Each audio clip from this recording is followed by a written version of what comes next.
सुप्रभातम छात्रों, TPS YouTube class में आपका स्वागत है। आज हम पाठ 3 मानव धर्म के पाठ्य पुस्तक के प्रश्नोत्तरों के बारे में अध्ययन कर रहे हैं। प्रत्येक प्रश्न को मैं आपको लिखाते हुए हल कराता जाऊंगा।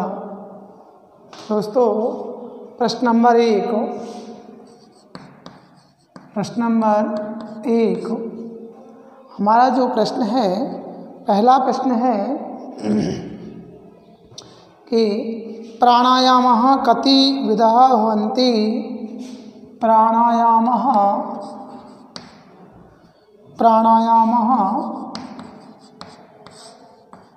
कति विधः भवन्ति।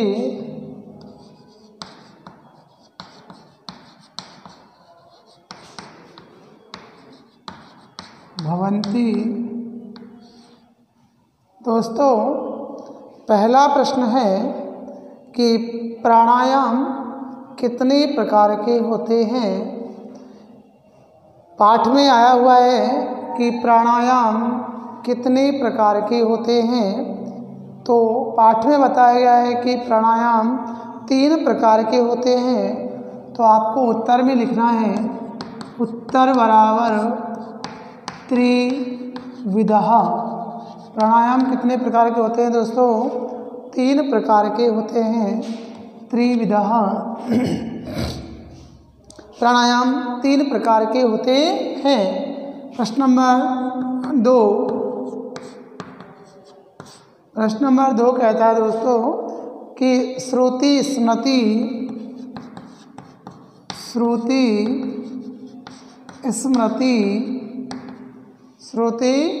स्मृति रूपेण के ग्रंथा परिगण्यते।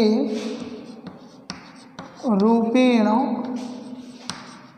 के ग्रंथा कौन से ग्रंथ परिगण्यते?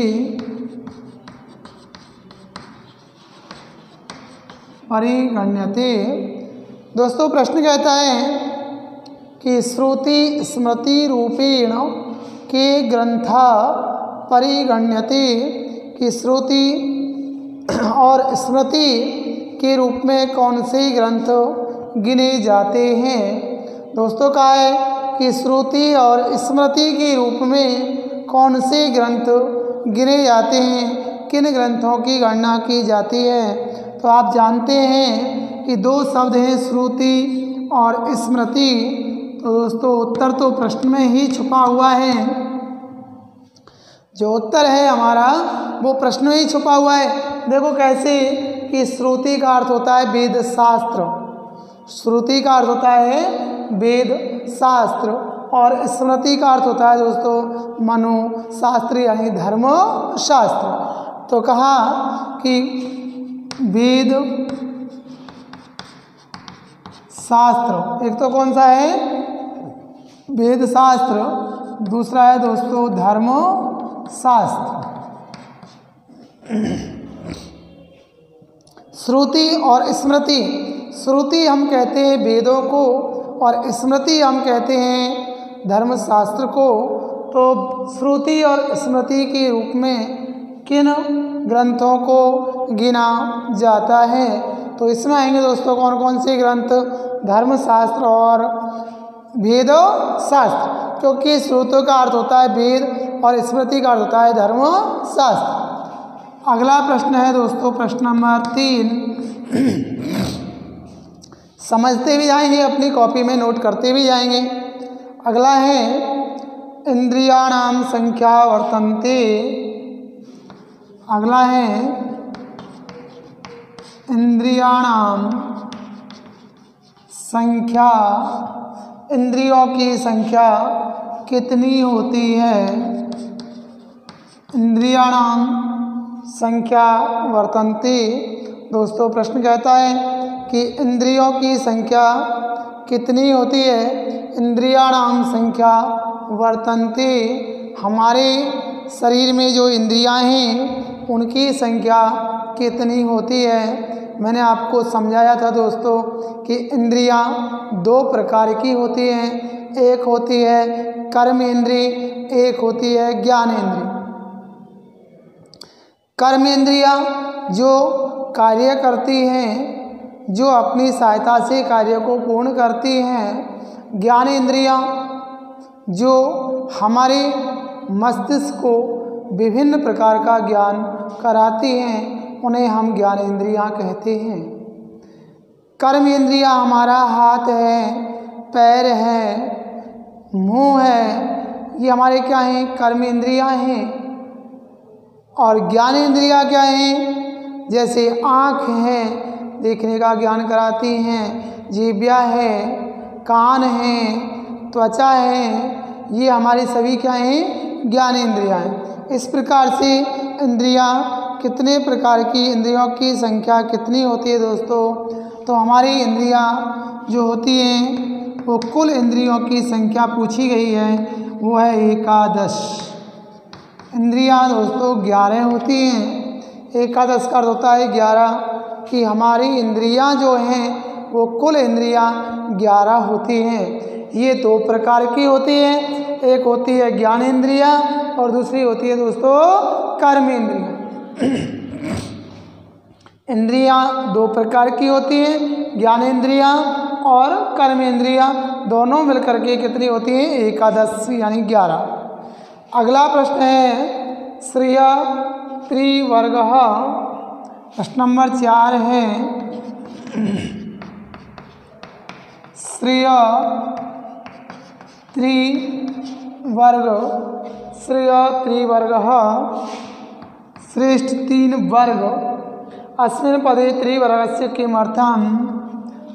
अस्मिन् पदे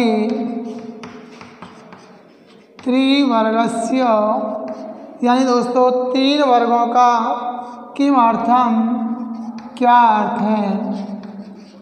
कितना अच्छा प्रश्न कहा है दोस्तों कि श्रेयस त्रिवर्ग अस्मिन् पदे, इस पद में 3 वर्ग का क्या अर्थ बताया गया है। कितना अच्छा प्रश्न है, बहुत अच्छा प्रश्न है। गद्यांश में से आपको आ सकता है दोस्तों कि श्रेयस त्रिवर्ग अस्मिन् पदे त्रिवर्गस्य किमर्थम। मनु जी ने एक पद में बताया था कि 3 ही वर्ग श्रेष्ठ हैं। कौन सा? धर्म, अर्थ और काम। धर्म, अर्थ और काम, ये तीनों ही वर्ग श्रेष्ठ कहे गए हैं। कुल वर्गों की संख्या 4 होती है, धर्म, अर्थ, काम और मोक्ष होते हैं। धर्म, अर्थ, काम और मोक्ष। लेकिन दोस्तों 3 जो ये कार्य हैं ये मनुष्य के जीवित रहते ही घटित हो जाते हैं। मोक्ष की प्राप्ति तो मरने के उपरांत होती है, मृत्यु के बाद होती है। इसलिए 3 वर्ग जो मनुष्य बताता है वो श्रेष्ठ कौन से हैं? धर्म, अर्थ, काम, मोक्ष। कौन कौन से हैं दोस्तों? उत्तर में लिखना है आपको। धर्म, कौमा, अर्थ, कौमा, काम इति त्रिवर्ग श्रेष्ठ। ये 3 वर्ग श्रेष्ठ हैं। और यहाँ पर 3 धर्म, अर्थ, काम, मोक्ष, काम इति त्रिवर्गस्य अर्थः अस्ति। इति त्रिवर्गस्य अर्थः अस्ति। त्रिवर्गस्य अर्थः अस्ति। दोस्तों कहा गया है कि यहाँ पर ये 3 वर्ग का अर्थ है। 3 वर्ग का तात्पर्य होता है दोस्तों धर्म, अर्थ और काम, तीनों ही वर्ग श्रेष्ठ होते हैं। हमारे वस्तुनिष्ठ प्रश्न समाप्त हुए 4। कॉपी में नोट करते भी जाएं, लिखते भी जाएं। और यदि कॉपी नहीं है तो किताब में निशान लगा सकते हो। यहाँ पर प्राणायाम कितने प्रकार के होते हैं दोस्तों? 3 प्रकार के। श्रुति स्मृति के रूप में कौन कौन से ग्रंथ गिने जाते हैं? वेद शास्त्र, धर्मशास्त्र। इंद्रियों की संख्या कितनी होती है? एकादश। श्रेयस त्रिवर्गः, श्रेष्ठ 3 वर्ग, इस शब्द का क्या अर्थ है? श्रेष्ठ 3 वर्ग का क्या अर्थ है? उत्तर है धर्म अर्थ काम, ये 3 वर्ग का अर्थ है। अब चलते हैं दोस्तों प्रश्न नंबर 2।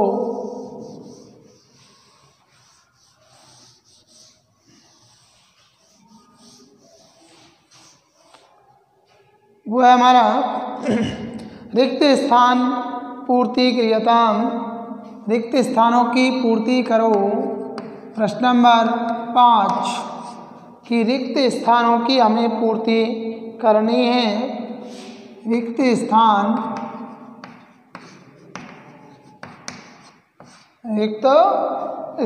पूर्ति क्रियताम,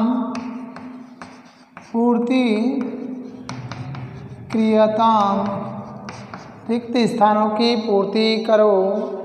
दोस्तों क्या पहला है कि यत्र नार्यस्तु पूज्यन्ते रमन्ते तत्र देवता, आया था एक पद आया था कि यत्र नार्यस्तु पूज्यन्ते रमन्ते तत्र देवता, यत्र एतास्तु न भवन्ति तत्र सर्वाः क्रिया अफलाः।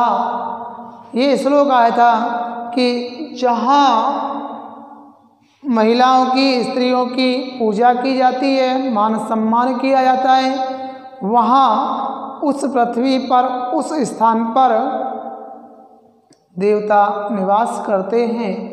और जहाँ महिलाओं का मान सम्मान और पूजा न की जाती है, वहाँ सभी क्रियाएं विफल हो जाती हैं। तो पहली लाइन थी कि यत्र नार्यस्तु पूजन्ते रमन्ते तत्र देवता, तो रिक्त स्थान की पूर्ति में हम करेंगे देवता। दोस्तों ख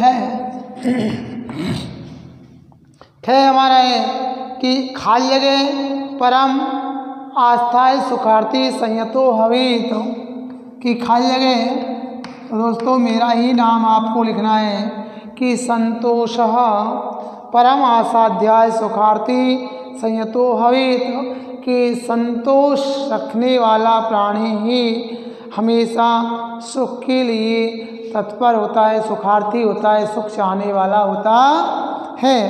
तो जो व्यक्ति संतोषी होता है वही सदा सुखी होता है दोस्तों। तो संतोषी सदा सुखी, खाली जगह तीसरी भरेंगे आप क्या, दूसरी खाली जगह भरोगे संतोषः। अगला है वृद्ध श्रद्धानो अनसूया च शतम वर्षाणि जीवति। दोस्तों खाली जगह में है कहा कि श्रद्धानो अनसूया, कि जो व्यक्ति श्रद्धावान होता है वो कितने वर्षों तक जीवित रहता है? कितने वर्षों तक रहता है दोस्तों? शतम, 100 वर्षों तक जीवित रहता है। तो अगली खाली जगह में आप भरेंगे गय में शतम। आप कहेंगे सर जी 100 वर्ष ही क्यों कहा, 1000 वर्ष क्यों नहीं कहा, हजारों वर्ष क्यों नहीं कहा, 50 वर्ष क्यों नहीं कहा? दोस्तों तात्पर्य है भैया, आप कहेंगे सर 100 संख्या ही क्यों ली हमने, 50 क्यों नहीं ली, 60 क्यों नहीं ली, 70 क्यों नहीं ली, 80 क्यों नहीं ली, 1000 क्यों नहीं ली, 200 क्यों नहीं ली, 500 क्यों नहीं ली, 10,000 क्यों नहीं ली?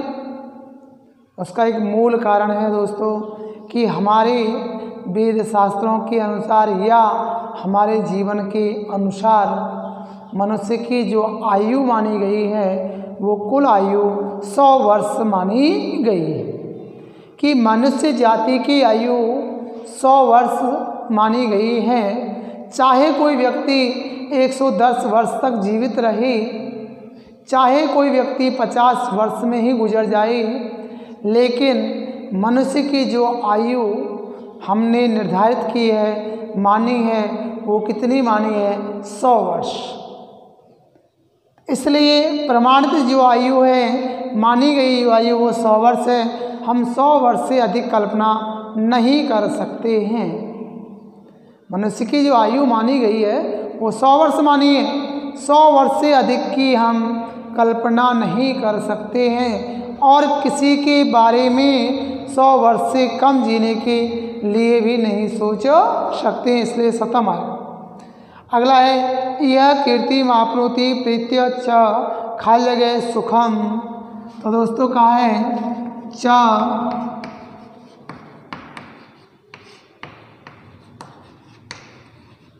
अनुत्तमम सुखम, खाली जगह मानना है दोस्तों अनुत्तमम सुखम। दोस्तों ये कहा कि यहाँ कीर्ति को प्राप्त करता हुआ मनुष्य क्या प्राप्त करता है, कैसा सुख प्राप्त करता है। तो कहा कि अनुत्तमम सुखम च अनुत्तमम सुखम। तो कहा कि च अनुत्तमम सुखम, यहाँ च प्लस अनुत्तम, च प्लस च अनुत्तम सुखम बना। अगला प्रश्न है दोस्तों कि प्रश्न निर्माण कीजिए। लेकिन देखो प्रश्न निर्माण का एक बिंदु अलग से ही है, प्रश्न निर्माण का एक टॉपिक आपको अलग से ही है। ये रटने वाला टॉपिक बिल्कुल नहीं है, ये तो समझने वाला टॉपिक है। इसलिए इस टॉपिक को हम प्रश्न निर्माण को हम इस 3 पाठ के बाद में समझेंगे और समझने के बाद फिर हम सभी पाठों के प्रश्न निर्माण स्वयं करेंगे, हल करेंगे। उदाहरण के तौर पर तो प्रश्न निर्माण वाले हम प्रश्न को कल समझने के बाद फिर आगे करेंगे। दोस्तों चलते हैं हम अति लघुतरात्मक प्रश्न, क्योंकि प्रश्न निर्माण समझा जाएगा, समझने के बाद ही आपको हल करने में आनंद आएगा। इसलिए कल हम प्रश्न निर्माण वाले बिंदु को हल करेंगे। अगला है दोस्तों अति लघुतरात्मक प्रश्न। पहला प्रश्न है परम तपः किम अस्ति। प्रश्न नंबर 1 परम तपः किम अस्ति, सबसे बड़ा महान तप कौन सा होता है। दोस्तों कहा है कि परम तपः किम अस्ति। देखो एक एक प्रश्न में बोर्ड पे लिख रहा हूँ, उसका अर्थ समझा रहा हूँ और उसका उत्तर भी समझा रहा हूँ। ऐसा आपको सीधा लिखने से नहीं प्राप्त होता कि परम महान तप यानी तप, किम यानी क्या, अस्ति यानी है, सबसे बड़ा महान तप क्या है। दोस्तों तो आपको समझ गए होंगे, जैसे ही प्रश्न समझ में आता है ना तो उत्तर स्वाभाविक ही अपने मस्तिष्क में आ जाता है। तो सबसे बड़ा महान तप क्या है दोस्तों, प्राणायाम। प्राणायाम परम तपः अस्ति। प्राणायाम ही सबसे बड़ा महान तप है। अगला प्रश्न नंबर 2। प्रश्न नंबर 2 क्या कहता है, अक्षयम धनम।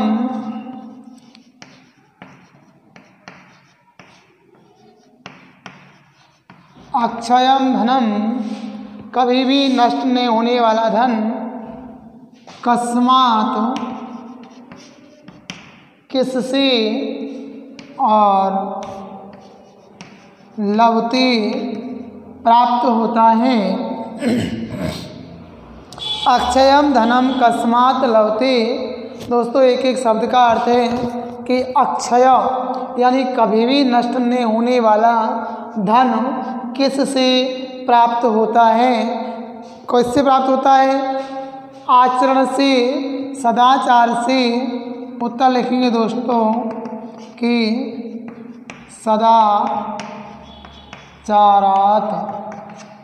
सत प्लस आचारात बराबर सदाचारात, अच्छे आचरण से। किससे दोस्तों, अच्छे आचरण से। अक्षय धन किससे प्राप्त होता है। उत्तर आप लिखोगे सदाचारात यानी अच्छे आचरणों से। अगला प्रश्न है गुरुगताम विद्याम। प्रश्न नंबर 3 दोस्तों, गुरुगताम विद्याम। आपको यही प्रश्न गद्यांशों में मिलते हैं। गुरुगताम विद्याम कै अधिगच्छति, कः अधिगच्छति।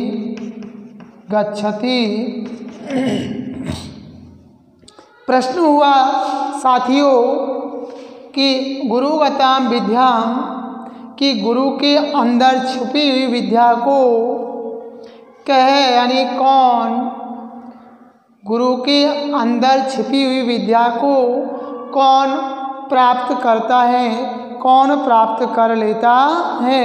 तो इसका उत्तर होगा दोस्तों, मैंने आपको बताया था उस समय कि गुरु के अंदर छुपी हुई जो विद्या है उसको कौन प्राप्त कर लेता है। एक शब्द आया था शुश्रूषा। कौन आया था कि शुश्रूषा होता है अच्छा शिष्य। तो कौन आता है दोस्तों, शुश्रूषा। यानी उत्तर में आप लिखेंगे, बहुत से शिष्यों के लिए आया था शुश्रूषा, क्योंकि एक वचन है शुश्रूषा, शुश्रूषा या शुश्रूषु, शुश्रूषु। यानी कौन प्राप्त कर लेता है कि गुरु के अंदर छुपी हुई विद्या को एक अच्छा शिष्य प्राप्त कर लेता है। शुश्रूषु का अर्थ होता है अच्छा शिष्य, श्रेष्ठ शिष्य, महान शिष्य। अगला प्रश्न है, ये खाली जगह वाला मिटा देता हूँ। जब आप हिंदी अर्थ करोगे तो समझ में आराम से आएगा। जैसे अंतिम प्रश्न था कि गुरु से संपूर्ण विद्या को कौन प्राप्त कर लेता है, शुश्रूषु अच्छा शिष्य। अगला प्रश्न है दोस्तों, शतम वर्षाणि कै जीवति। अगला प्रश्न है प्रश्न नंबर 4, शतम वर्षाणि कः जीवति। दोस्तों प्रश्न है कि 100 वर्षों तक कौन जीवित रहता है। कह का अर्थ होता है कौन। देखो प्रश्न का हिंदी अर्थ मैंने आपको समझाया कि 100 वर्षों तक कौन जीवित रहता है। तो कौन जीवित रहता है, अच्छे कर्म करने वाला या बुरा कर्म करने वाला, कौन जीवित रहता है दोस्तों। तो कहा कि जो व्यक्ति सदाचारवान होता है, सदाचारवान नर है, शतम वर्षाणि जीवति, कि अच्छे आचरण करने वाला मनुष्य 100 वर्षों तक जीवित रहता है। दोस्तों कहा शतम वर्षाणि कै जीवति, सदाचारवान नर है, शतम वर्षाणि जीवति, अच्छे आचरण करने वाला सदाचारवान नर 100 वर्षों तक जीवित रहता है। अगला प्रश्न है दोस्तों 5वां, 100 वर्षों तक कौन जीवित रहता है, जो सदाचारवान होता है। अमित्रादपि किम ग्राह्यम। प्रश्न नंबर 5 है दोस्तों, अमित्राद। अमित्राद बोल सकते हैं, अत्य बोल सकते हैं, मित्राद। अभी संधि हो गई, अमित्राद अपि कः ग्राह्यम या किम ग्राह्यम, क्या ग्रहण करना चाहिए। या दोस्तों हम प्रश्न बना सकते हैं कि किम अमित्र से, यानी अमित्र होता है दोस्तों, प्रश्न को समझो। अमित्राद, अमित्रात होता है शत्रु या दुश्मन, शत्रु या दुश्मन। तो दुश्मन से भी, शत्रु से भी किम यानी क्या ग्रहण कर लेना चाहिए। जो शत्रु होता है, जो दुश्मन होता है, उससे भी हमें क्या ग्रहण कर लेना चाहिए। आपको इस श्लोक में आया था दोस्तों, ये हमने एक पद में पढ़ा था कि बालक से भी हमें अच्छे आचरण को ग्रहण कर लेना चाहिए, जहर से भी हमें अमृत को निकाल लेना चाहिए। जहर से हमें किसको ग्रहण करना चाहिए? अमृत को। बच्चे से भी हमें अच्छे आचरण को ग्रहण करना चाहिए और उसी प्रकार से दुश्मन से भी हमें अच्छे सद्व्रतम अच्छे आचरण को ग्रहण करना चाहिए। उत्तर कहा सद्व्रतम। क्या कहा दोस्तों? सद्व्रतम। अच्छे आचरण को हमें दुष्ट से भी ग्रहण कर लेना चाहिए। दुष्ट यानी अमित्र, अमित्र से भी अच्छे आचरण को ग्रहण कर लेना चाहिए। और एक और कहा था कि कांचन किसको? सोने को भी कीचड़ से ग्रहण कर लेना चाहिए। अब चलते हैं लघुत्तरात्मक प्रश्न। ये वस्तुनिष्ठ और अति लघुत्तरात्मक प्रश्न गद्यांशों की दृष्टि से अति महत्वपूर्ण है दोस्तों, बहुत ही महत्वपूर्ण है, ये आते रहते हैं। अगला प्रश्न है हमारा कि श्रुति स्मृति ग्रंथान अनुसृत्य किम आपनोति, कि श्रुति स्मृति ग्रंथों का आचरण करके हम क्या प्राप्त कर लेते हैं? हम उत्तम सुख को अनुत्तमम सुखम कीर्ति। उत्तर लिखेंगे हम प्रश्न नंबर 1। प्रश्न नंबर 1 कहता है दोस्तों, प्रश्न नंबर 1 मैंने लिखा कि श्रुति स्मृति ग्रंथान, श्रुति स्मृति ग्रंथान, श्रुति स्मृति ग्रंथों से अनुसृत्य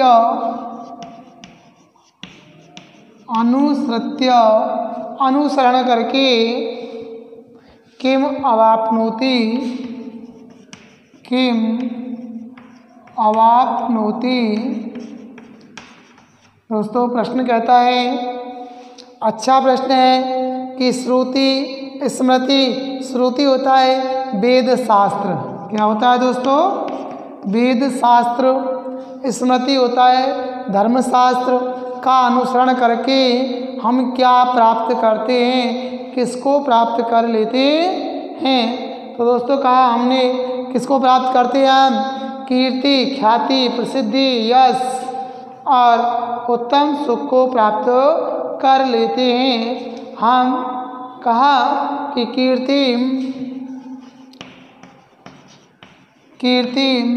कीर्ति होता है ख्याति को प्राप्त कर लेते हैं, कीर्ति को, ख्याति को और उत्तम सुख को प्राप्त कर लेते हैं। तो देखो अगर इसको हम पूर्ण वाक्य में उत्तर देंगे तो किम को हटाना है, केवल किसको हटाना है? किम। दोस्तों केवल किम को हटा करके और पूर्ण वाक्य में उत्तर हम दे सकते हैं कि श्रुति स्मृति ग्रंथान अनुसृत्य कीर्तिम अवाप्नोति, कि हम कीर्ति को प्राप्त करते हैं, ख्याति को प्राप्त करते हैं, प्रसिद्धि को प्राप्त करते हैं। अगला है प्रश्न नंबर 2। ये प्रश्न क्या कहता है? ये कहता है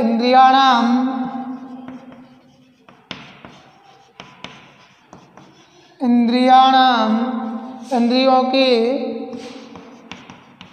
संयमी नियंत्रण में विद्वान व्यक्ति, मैंने उस समय आपको समझाया था, यत्नम कथम आचरित,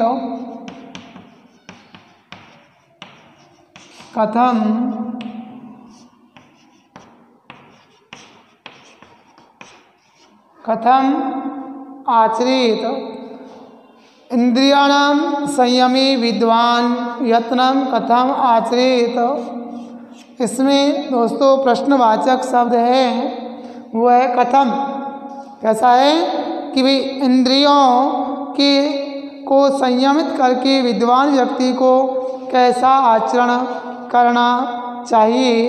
इंद्रियों को नियंत्रित करके, इंद्रियों पर अंकुश लगा करके मनुष्य को कैसा आचरण करना चाहिए।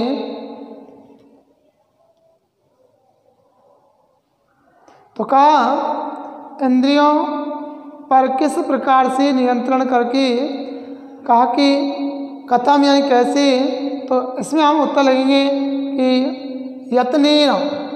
कैसा दोस्तों, इंद्रियाणाम संयमे विद्वान यत्नम कथम आचरित, कैसा आचरण करता है।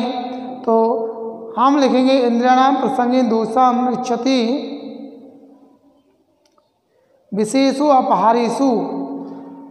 दोस्तों हम प्रश्न लिखेंगे, उत्तर लिखेंगे कि इंद्रियों पर विद्वान व्यक्ति किस प्रकार से प्रयत्न पूर्वक नियंत्रण करके आचरण करता है। तो किस प्रकार से करता है वो आचरण, अच्छा मधुर इंद्रियाणाम संयमेन, कहा कि इंद्रियों में अपहारेषु विशेषु, अपहारेषु दोस्तों कहा कि अपहरण होने में, और विशेषु बस अपहारेषु विशेषु विरचताम इंद्रियाणाम यंतः वाजिनाम इव। विशेषु विषयों में विरचताम इंद्रियाणाम, विरचताम इंद्रियाणाम, इंद्रियों के, कहा दोस्तों संयमे विद्वान, संयमे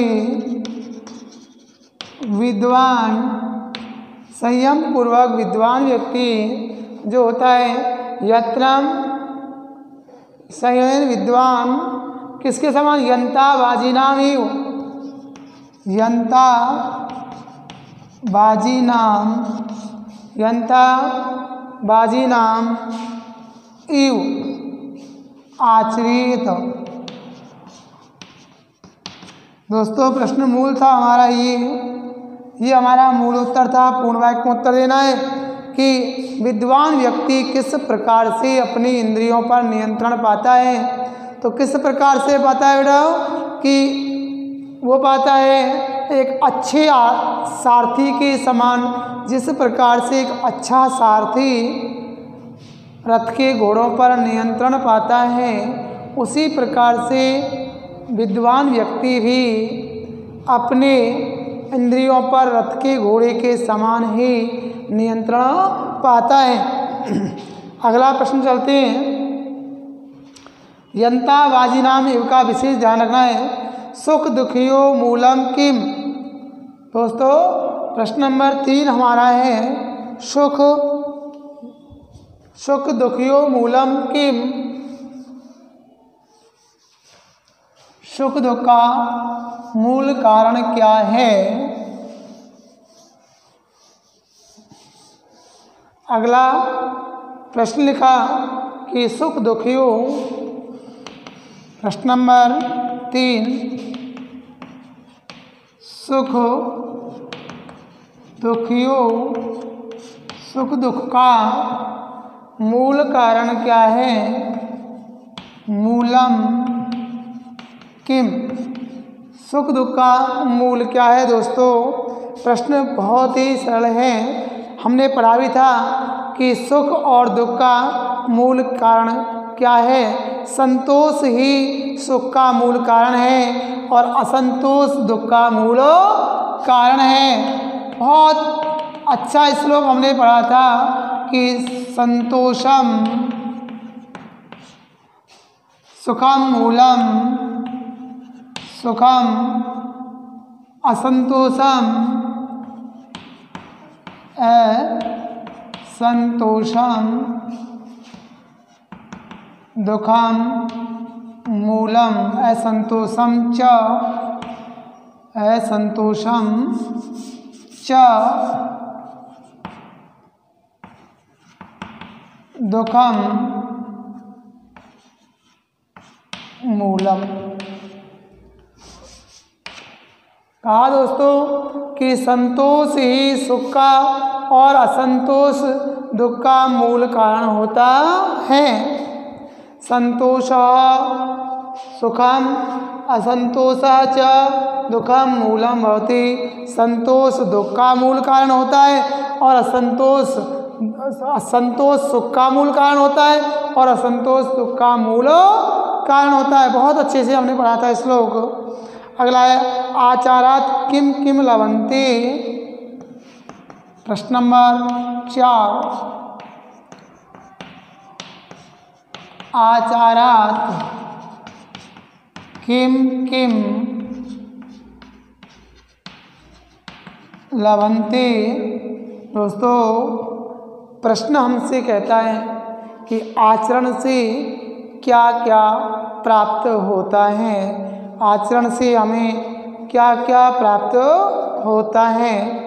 आचरण से सदाचार से हमें क्या क्या प्राप्त होता है।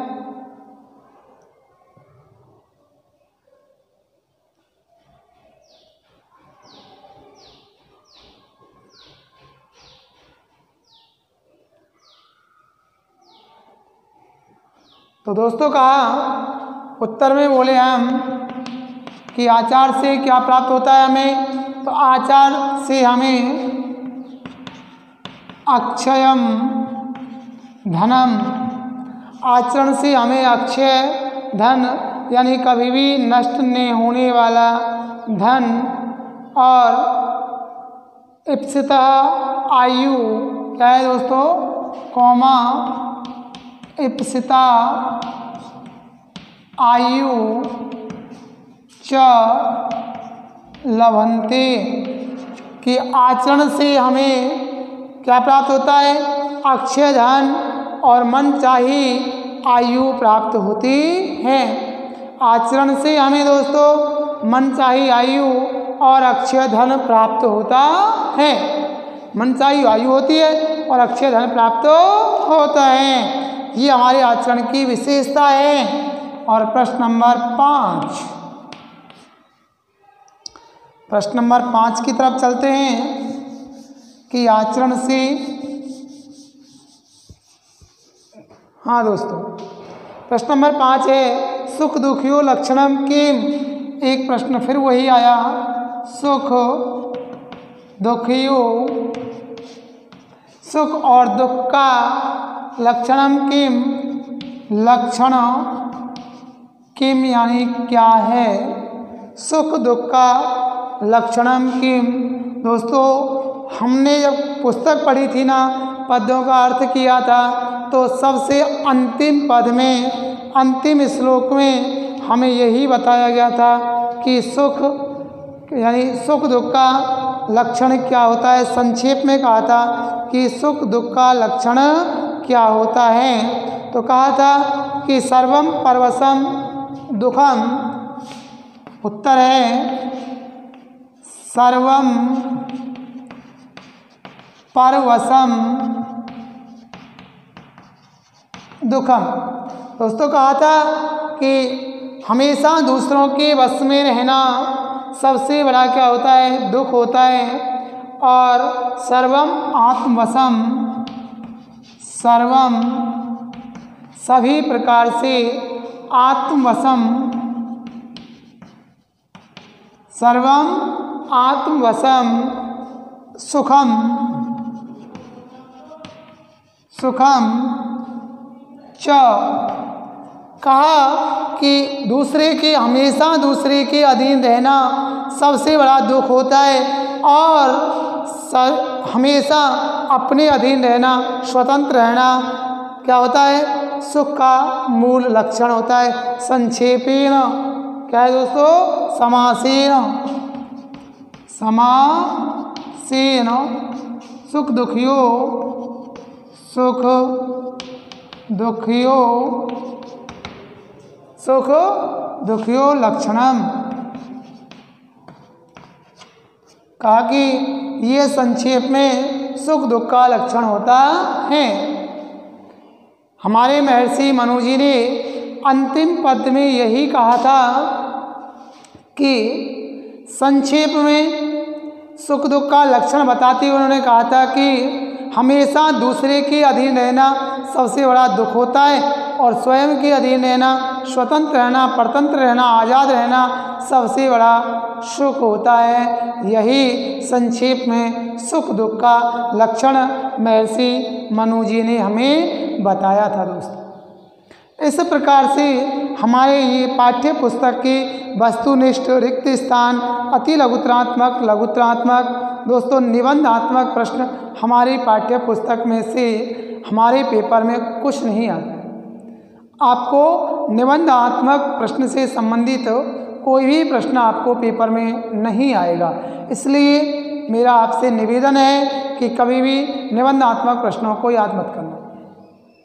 केवल आपको अतिरिक्त प्रश्न तो आएगा ही नहीं, आपको जो भी प्रश्न आएगा वो गद्यांश में से आएगा, पद्यांश में से आएगा या नाट्यांश में से आएगा। गद्यांश, पद्यांश या नाट्यांश में से आएगा, ठीक है ना। इसलिए आप लेकिन अति लघुत्रात्मक, वस्तुनिष्ठ और लघुत्रात्मक कई बार ज्यों की त्यों पेपर में से, पुस्तक में से रिवाइज हो जाते हैं, आ जाते हैं, इसलिए उनको करना जरूरी होता है।